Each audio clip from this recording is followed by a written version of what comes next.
1:3 risk reward ratio, ये stock 500 जाएगा, ये स्टॉक 600 जाएगा। ये सारा स्कैम है। किसी को टारगेट नहीं पता है उसका स्टॉक कहाँ तक जाने वाला है। ये फॉरेक्स ट्रेडिंग नहीं है, ये ऑप्शंस बाइंग नहीं है कि आपने स्टॉप लॉस लगा दिया, आपको एंट्री पता है, टारगेट आपने 1:3 देख लिया, यहाँ तक जाएगा तो ही मैं निकलूंगा। ऐसा नहीं होता। ये इंडियन स्विंग ट्रेडिंग के लिए ये वीडियो बना रहा हूँ। जो भी टारगेट देखता है, कोई भी स्टॉक में टारगेट देखता है कि हाँ ये 400 450 तक जाऊंगा तो मैं निकल जाऊंगा, ये वीडियो उसके लिए है। ये वीडियो देखने के बाद आप टारगेट देखना ही भूल जाओगे। और ये वीडियो में जो मैं आपको बताने वाला हूँ, ये यूट्यूब में सबसे पहला होगा, सबसे पहला मैं बंदा रहूंगा जो आपको बता रहा है कि target is a scam, risk reward 1:3 1:5 is a complete scam. पर यही डिफरेंस है कि प्रोफेशनल ट्रेडर किस तरह से ट्रेड करते हैं और अमेच्योर ट्रेडर्स किस तरह से ट्रेड करते हैं। 90% ट्रेडर लॉस कर रहा है, ऑप्शन ट्रेडिंग में लॉस कर रहा है, स्विंग ट्रेडिंग में 60 to 70% लॉस कर रहे हैं। क्यों लॉस कर रहे हैं? बराबर से चार्ट पैटर्न नहीं समझ रहा, बराबर से उसको रिस्क रिवॉर्ड नहीं समझ रहा, बराबर से एलोकेशन नहीं समझ रहा, इसके वजह से नुकसान कर रहा है। टारगेट के पीछे भागता है, वो पैसा पूरा लगा देगा, टारगेट निकलते ही निकल जाएगा। टारगेट मार्केट को नहीं पता है। Market would never know your target. Market doesn't care about your target. Example समझो, आपने स्टॉक लिया है 100 रुपए पे, उसका स्टॉप लॉस लगा है 95 पे, आपको किसी ने टारगेट दे दिया 1:3 का, मतलब 115 पे आके आप निकल जाओगे। मार्केट को नहीं पता है कि आपने 115 का टारगेट रखा है। मार्केट 115 का 150 भी जाएगा, 170 भी जाएगा, वो 110 से रिवर्स मारेगा। आपका टारगेट तक तो भूल ही जाइए। अगर आप 115 में निकल गए, वही स्टॉक 150 रुपए भाग गया, बट आप छोटे पैसे में खुश हो गए। वो स्टॉक 150 रुपए भागा है, 100 का 150 रुपए हो गया है, आप 115 में निकल गए हो। अगर वही स्टॉक 113 से रिवर्स मार के आपका ब्रेक इवन हिट कर देगा या फिर स्टॉप लॉस हिट कर देगा, तो आपको फिर वो इमोशन हिट होएगा कि भाई 2 रुपए बच गए थे, 113 में निकल जाना चाहिए। इसके लिए टारगेट स्कैम होता है। टारगेट पे ध्यान नहीं देना चाहिए आपको। आपको सबसे ज्यादा, मैं आपको बताऊं, आपको सबसे ज्यादा ध्यान, सबसे ज्यादा आपको एंट्री लेवल और आपके स्टॉप लॉस में रखना चाहिए। टारगेट को मार्केट पे छोड़ देना चाहिए, बिकॉज मार्केट तुम्हारा टारगेट नहीं देखती। मार्केट कहां से भी रिवर्स मारेगा। अगले दिन मार्केट 10% गिर भी सकता है, अगला दिन गैप अप भी हो सकता है। आपका स्टॉक उसमें क्या रिएक्ट करेगा वो मार्केट के अकॉर्डिंग चलता है, वो आपके टारगेट के अकॉर्डिंग नहीं चलेगा। तो अगर आप फ्यूचर प्रेडिक्ट करते हो, अगर आप अजम्पशन लगाते हो कि भाई 1:3 अपना टारगेट है, मस्त लेके इतना पैसा आएगा, कैलकुलेट कर लिया, पूरा कैलकुलेटर साइड में रख के, यस मतलब 1:3 रिस्क रिवॉर्ड में 5 लाख रुपए अपना आया, बस हो गया। मार्केट को आपका खाक फर्क नहीं पड़ेगा कि आपने 5 लाख का टारगेट रखा है, आपने 1:3 का टारगेट रखा है, ठीक है।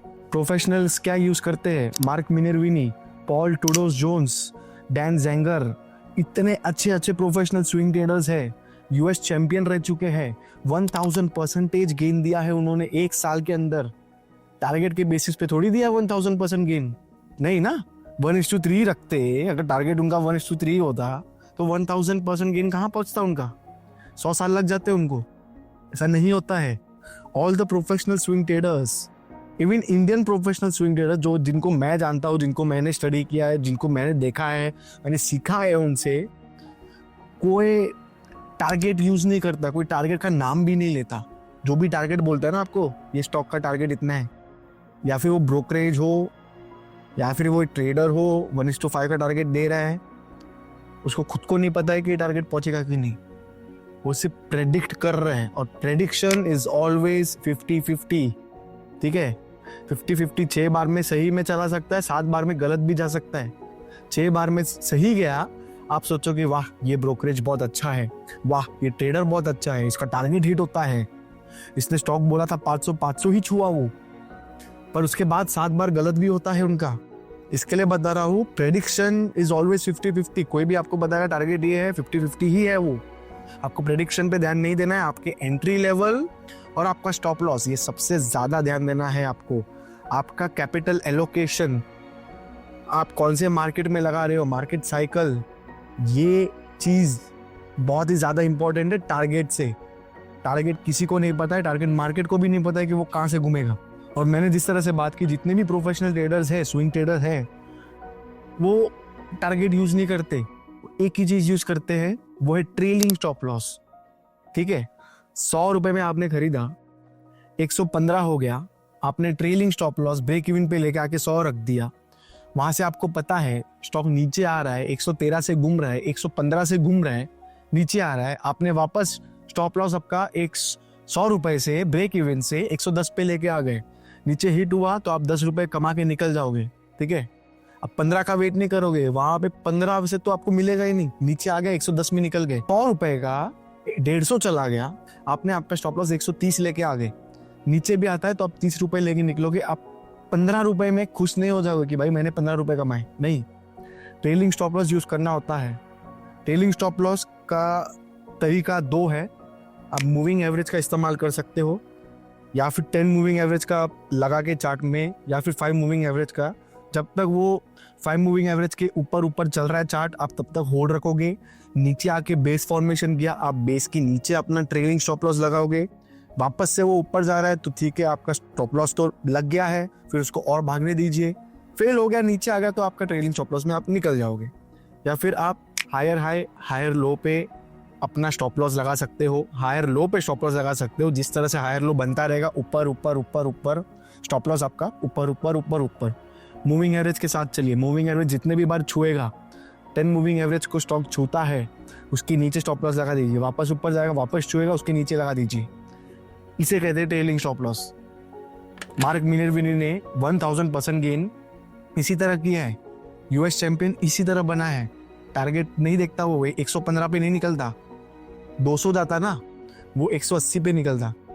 अगर वही स्टॉक 100 का 500 जाता ना, वो 450 में निकलता। इसके लिए वो यूएस चैंपियन है। और हम जैसे तो भाई 1:3 आ गया भाई, अपना काम हो गया। ऐसे नहीं होता है, ऐसे ट्रेडर नहीं बनोगे आप। ठीक है, थोड़ा ध्यान दीजिएगा ये मामले में। मार्केट एक प्रेडिक्टर को रिवॉर्ड नहीं करेगा, मार्केट का जो सुनेगा उसको फायदा होगा। अगर आप मार्केट का सुनोगे आपको फायदा होगा। आप प्रेडिक्शन नहीं कर सकते, फ्यूचर किसी को नहीं पता है, कल आपके साथ क्या होगा किसी को नहीं पता है, कल स्टॉक मार्केट के साथ क्या होगा, आपके बिजनेस के साथ क्या होगा किसी को नहीं पता है। अगर आप सुनोगे, मार्केट आपको बता रहा है कि भाई मैं भाग रहा हूँ मेरे साथ चल, तो आप चलोगे। आप उसका सुनोगे तो आप साथ में ऊपर जाओगे। भाई मार्केट गिर रहा है, मार्केट ने बोल दिया तुमको भाई तू आराम कर अभी, फिर भी आप लगाते रहोगे, आपका नुकसान होगा। मार्केट का सुनिए। अगले ट्रेड में ना ट्रेलिंग स्टॉप लॉस का यूज करिए, मूविंग एवरेज के साथ साथ स्टॉप लॉस बढ़ाइए, हायर लो पे स्टॉप लॉस ऊपर लेके जाइए, बेस फॉर्मेशन पे ऊपर लेके जाइए। और ये वीडियो को सब्सक्राइब करना ना भूलिए, दोस्तों के साथ शेयर करिएगा, बहुत नॉलेज मिलेगा। और ऐसा वीडियो किसी ने यूट्यूब पे निकाला नहीं होगा। ठीक है।